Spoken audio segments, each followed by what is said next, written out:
1977 চনৰ কথা জয়ন্ত হাজৰিকা অকাল বিয়োগ হোৱাত তেওঁ স্মৃতিত গুৱাহাটী নেহেৰু ষ্টেডিয়ামত এক বিশাল সাংস্কৃতিক অনুষ্ঠান আয়োজন কৰা হৈছিল আৰু তেতিয়া সেই সাংস্কৃতিক অনুষ্ঠানত ডক্টৰ অমৰজ্যোতি চৌধুৰীয়ে তেওঁ খুৱৰি এটি কবিতা পাঠ কৰি তেওঁলৈ শ্ৰদ্ধাঞ্জলি জনাইছিল আৰু তেতিয়া ডক্টৰ ভূপেন হাজৰিকাই ডক্টৰ চৌধুৰীক কৈছিল মোৰ মৃত্যুৰ দিনা এনে এটা কবিতা পাঠ কৰিবা যেতিয়া ডক্টৰ ভূপেন হাজৰিকাৰ মৃত্যুৰ খবৰ পোৱাত মৃত্যুৰ হৈছিল তেতিয়া ডক্টৰ চৌধুৰীয়ে তেওঁ পূৰ্ব কথাখিনি আদেশ হিচাপে লৈ তেওঁলৈ কবিতা লিখিছিল আৰু সেই কবিতাটি আছিল মৃত্যু জিনাৰ গান এটা গান শেষ হ'ল যি গানলৈ ৰৈ থাকে সমগ্ৰ জাতি সেই গান শেষ হ'ল যি গানৰ দোলাতেই আছে আমাৰ বহাগ সেই গান শেষ হ'ল উপস্থিত আছিল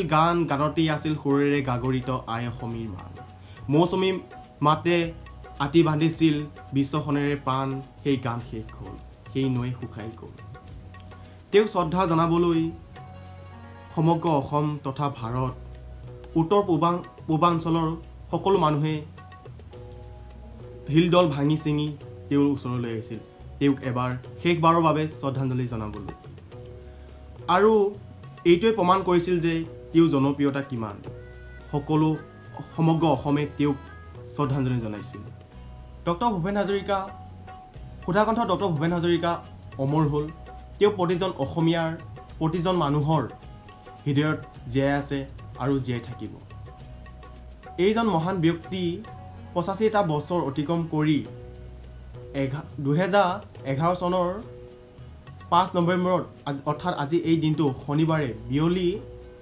4:37 দেহ ত্যাগ কৰে ইখন দেশৰ পৰা সিখন দেশলৈ ৰং কঢ়িয়াই বিলাই ফুৰা ৰঙেৰে উপচাই সুন্দৰ কৰা ভূপেন হাজৰিকাৰ আমাৰ গৌৰৱ মানুহৰ প্ৰেৰণাৰ উৎস পৃথিৱীলৈ নতুন প্ৰভাত আনি নৱযুগৰ সূচনাৰে সংগীতৰ আকাশখনত যি জ্যোতিষ্মান নক্ষত্ৰই যি উত্তাপ জ্যোতি মানুহক বিলালে হেঁপাহেৰে সংগীতেৰে ডক্টৰ ভূপেন হাজৰিকাৰ জন্ম হৈছিল শদিয়াত 1926 চনৰ 8 ছেপ্টেম্বৰত পিতৃৰ নাম আছিল নীলকান্ত হাজৰিকা আৰু মাতৃৰ নাম আছিল শান্তিপ্ৰিয়া সপোনৰ ফুলে অসমীয়া ভাষা আৰু সংগীত সাহিত্যৰ ভঁৰাল চহকী কৰি থৈ গৈছে আজি এই দিনটোত তেওঁলৈ সশ্ৰদ্ধা প্ৰণাম জনালোঁ তেওঁ আমাৰ মাজত সদায় জিলিকি থাকিব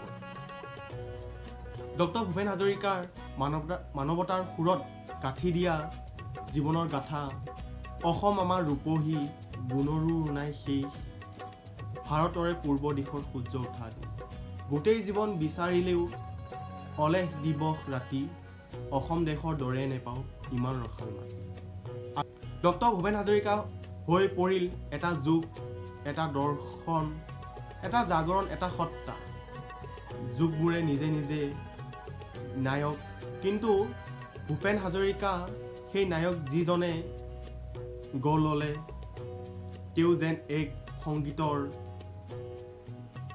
নদী যাৰ উৎপত্তি অসমত কিন্তু প্ৰবাহ গৈছে গংগা যমুনা ব্ৰহ্মপুত্ৰ মেকং নীল সকলো নদীৰ হৃদয় চোৱা গীতিকাৰ শিল্পী কণ্ঠশিল্পী সুৰকাৰ সংগীত পৰিচালক চলচ্চিত্ৰ নিৰ্মাতা প্ৰগতিশীল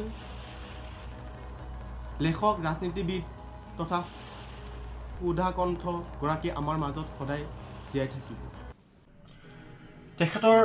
তেখেতৰ গীতৰ ৰচনাৱলী চাবলৈ গ'লে আমি পাওঁ যে মানুহে মানুহৰ বাবে যদিহে অকণো নাভাবে আমি তেওঁৰ এই আদৰ্শসমূহ অনুকৰণ কৰিব লাগে আৰু এই আদৰ্শসমূহ লৈ আগবাঢ়িব লাগে আমি বৰ্তমান সময়ত দেখিছোঁ যে আমাৰ উঠি অহা নৱপ্ৰজন্মই আমাৰ পশ্চিমীয়া সেই গীতৰ সুৰত ঢাপলি মেলিছে তেওঁলোকে আমাৰ যি অসমীয়াৰ ভূপেন হাজৰিকাৰ জয়ন্ত হাজৰিকাৰ বা বিভিন্ন ধৰণৰ আমাৰ মহান শিল্পীসমূহৰ গীত নুশুনে আমি বিচাৰোঁ যে আমাৰ নৱপ্ৰজন্মই এই গীতসমূহ সদায় আমাৰ সমাজত প্ৰচাৰ কৰি থাকক সদায় এই গীতসমূহ অমৰ কৰি ৰাখক।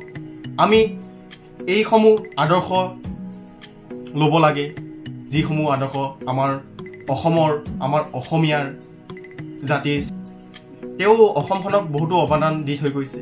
তেওঁ সেয়া হওক সমাজৰ দ্বাৰা হওক, গীতৰ দ্বাৰা হওক, সাহিত্যৰ দ্বাৰা হওক, বিভিন্ন ধৰণে তেওঁ অৱদান অসমখনক দি থৈ গৈছে।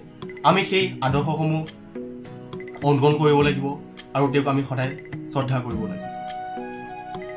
আজি অসমীয়াই নিজক নিচিনিলে অসম ৰসাতলৈ যাব। তেওঁ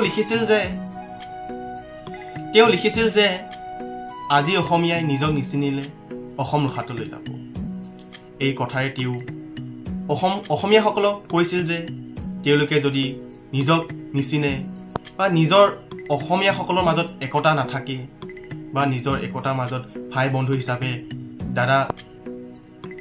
বন্ধু হিচাপে নাথাকে, তেনেহ'লে অসমীয়া জাতিৰ যে অস্তিত্ব এদিন নাথাকিব, সেই কথাটো নিশ্চিত। সেয়েহে আমি অসমৰ মানুহ, অসমীয়া আমি সকলোৱে একেলগে থাকিব লাগিব আৰু সকলোৱে একতাই অসমখন জীয়াই ৰাখিব লাগিব। তেওঁ লুইতক লৈও গীত লিখিছিল। বিস্তীৰ্ণ পাৰৰে অসংখ্য জনৰে হাহাকাৰ শুনিও নিশব্দে নীৰৱে বুঢ়া লুইত বোৱা কিয়। তেওঁ লিখিছিল, তুমি বিশ্বৰ শৰীৰত পংগু অংগ হ'লে বিশ্বই জানো ভাল পাব। পৃথিৱীৰ জনমিত সচেতন নহ'লে প্ৰাপ্যও থিতাতে হেৰাব। সেয়েহে আমি সকলো সচেতন হ'ব লাগিব। আমি যদি চাওঁ বৰ্তমান সময়ত আমাৰ যিবোৰ উঠি অহা প্ৰজন্ম বা আমাৰ নৱপ্ৰজন্ম, সেই নৱপ্ৰজন্মই আমাৰ এই পুৰণি গীতসমূহ এৰি পশ্চিমীয়া গীতসমূহ আঁকোৱালি লৈছে। আমি সেইটো ক্ষেত্ৰত সজাগতা হ'ব লাগিব।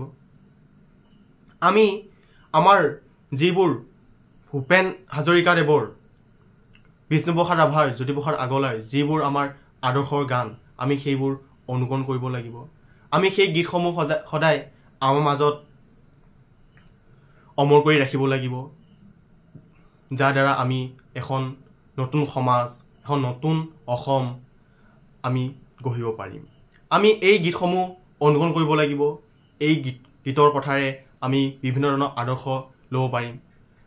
আমি বৰ্তমান সময়ত দেখা পোৱা গৈছে যে বৰ্তমান প্ৰজন্মই এই গীতসমূহ নুশুনা হৈছে। লাহে লাহে এই গীতসমূহ তেওঁলোকে এৰিব ধৰিছে। আমি সেই ক্ষেত্ৰত সজাগতা হ'ব লাগিব।